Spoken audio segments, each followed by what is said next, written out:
Madam, ಒಂದ್ ಹಂತದಲ್ಲಿ ಅಶ್ವಿನಿ ಅವ್ರು ಇಲ್ಲ ಅಂದ್ರೆ ಗಿಲ್ಲಿ ಇಲ್ಲ ಅನ್ನೋ ಮಾತುಗಳು ಬಿಗ್ ಬಾಸ್ ಕಂಟೆಸ್ಟೆಂಟ್ ಕೂಡ ಹೇಳ್ತಾ ಇದ್ರು. ಅಂದ್ರೆ ಗಿಲ್ಲಿಗೆ ನಿಮ್ಮ ಪಲ್ಸ್ ಗೊತ್ತಿತ್ತು, ನಿಮ್ಮನ್ನ ಯಾವ ವಿಚಾರದಲ್ಲಿ ಟ್ರಿಗರ್ ಮಾಡಿದ್ರೆ ಅಲ್ಲಿ ನೀವ್ ರಿಯಾಕ್ಟ್ ಆಗ್ತೀರಾ ಅನ್ನೋದು ಗೊತ್ತಿತ್ತು. ಸೊ ಗಿಲ್ಲಿ ಅಶ್ವಿನಿ ಇದ್ದಿದ್ದಕ್ಕೆ ಗಿಲ್ಲಿ ಫಿನಾಲೆಗೆ ಬಂದ್ರು ಅನ್ನೋ ಮಾತು ಕೂಡ ಇದೆ ಹೊರಗಡೆ. ಗಿಲ್ಲಿಗೆ ತುಂಬ ಚೆನ್ನಾಗಿ ಗೊತ್ತಿತ್ತು ಅಶ್ವಿನಿ ಅವರನ್ನು ನಾನು ಹೊರಗಡೆ ಹಾಕಲೇಬೇಕು ಅಂತ.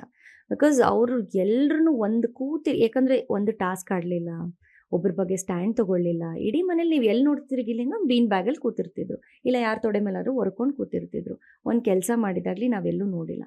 ಬಟ್ ಇವತ್ತು ಅವ್ರ ಕಪ್ನ ತೊಗೊಂಡು ಹೋಗ್ತಾರೆ ಅಂತ ಆದರೆ ಕೂತ್ಕೊಂಡು ಅವ್ರು ಸ್ಟ್ರಾಟಜಿ ಮಾಡ್ತಾಯಿದ್ರು. ಅಂದರೆ ಇವರು ಲೂಪ್ ಹೋಲ್ಸ್ ಇದ್ದಿದೆ. ಯಾಕಂದರೆ ರಿಯಾಲಿಟಿ ಶೋಸ್ ಮಾಡಿದ್ರು, ಅವ್ರು ಗೆಲ್ಲೇಬೇಕು ಅಂತ ತುಂಬ ಸೀಸನ್ಗಳನ್ನ ನೋಡ್ಕೊಂಡು ಬಂದಿದ್ರು. ಆ ಮುಖವಾಡ ಹಾಕ್ಕೊಂಡು ಬಂದಿದ್ರು, ಅಂದರೆ ಬನಿಯನ್ ಹಾಕೊಳ್ಳೋದು, ಶಾರ್ಟ್ಸ್ ಹಾಕೊಳ್ಳೋದು, ಈ ರೀತಿ ಎಲ್ಲ ತುಂಬ ಅವ್ರದ್ದೇ ಆದಂಥ, ಅದು ತಪ್ಪೋ ಸರಿನೋ ಅದು ಅವ್ರಿಗೆ ಬಿಟ್ಟಿರುವಂಥದ್ದು. ಬಟ್ ನಾವು ನೋಡಿದ್ದನ್ನು ಹೇಳ್ತಾ ಇರೋದು. ಸೊ ಇವೆಲ್ಲ ಸ್ಟ್ರಾಟಜಿಗಳನ್ನ ಮಾಡ್ಕೊಂಬರ್ತಾರೆ. ಮತ್ತು ಕೆಲವರ ಹಾವಭಾವನ ಅವರು ಇಡೀ ಮನೇಲಿ ಪ್ರದರ್ಶನ ಮಾಡ್ತಾರೆ. ಅಂದರೆ 24/7 ಮಾತಾಡ್ತಾನೆ ಇರಬೇಕು, ಕಾಲು ಎಳಿತಾನೆ ಇರಬೇಕು. ಇದೆಲ್ಲ ಎಲ್ಲಿಂದ ಅಂದರೆ ಬೇರೆ ಬೇರೆ ಕಂಟೆಸ್ಟೆಂಟ್ಸಿಂದ ನೋಡ್ಕೊಂಡು ಬಂದಿರುವಂಥದ್ದು. ಬಟ್ ನಾವೆಲ್ಲ ಆಟ ಆಡ್ತಾ ಇದ್ವಿ, ಬಟ್ ಗಿಲ್ಲಿ ಒಬ್ಬರು ಆಟನ ಹಾಳು ಮಾಡ್ತಾಯಿದ್ರು. ಸೊ ಇದೇ ನಮಗೂ ಅವ್ರಿಗೂ ಇದ್ದಂಥ ಡಿಫ್ರೆನ್ಸ್. ನಾವೆಲ್ಲ ತುಂಬ ಸೀರಿಯಸ್ ಆಗಿ ಟಾಸ್ಕ್ ಕೊಟ್ಟಿದ್ದಾರೆ, ಸಖತ್ತಾಗಿ ಆಡಬೇಕು. ಇವತ್ತು ನಮಗೆ ಬಿಗ್ ಬಾಸು ಕಿಚನ್ ಟಾಸ್ಕ್ ಕೊಟ್ಟಿದ್ದಾರೆ, ನಾವು ತುಂಬ ಚೆನ್ನಾಗಿ ಅಡುಗೆ ಮಾಡಬೇಕು. ಇವತ್ತು ನನ್ನ ಬಾತ್ರೂಮ್ ಕ್ಲೀನಿಂಗ್ ಇದೆ, ಯಾರೂ ಒಂದೇನು ಹೇಳಬಾರ್ದು. ಇದೆಲ್ಲ ನಾವು ತೊಗೊಂಡು ಮಾಡ್ತೀವಿ. ಬಟ್ ಅವ್ರು ಹಂಗೆ ಮಾಡ್ತಿರ್ಲಿಲ್ಲ.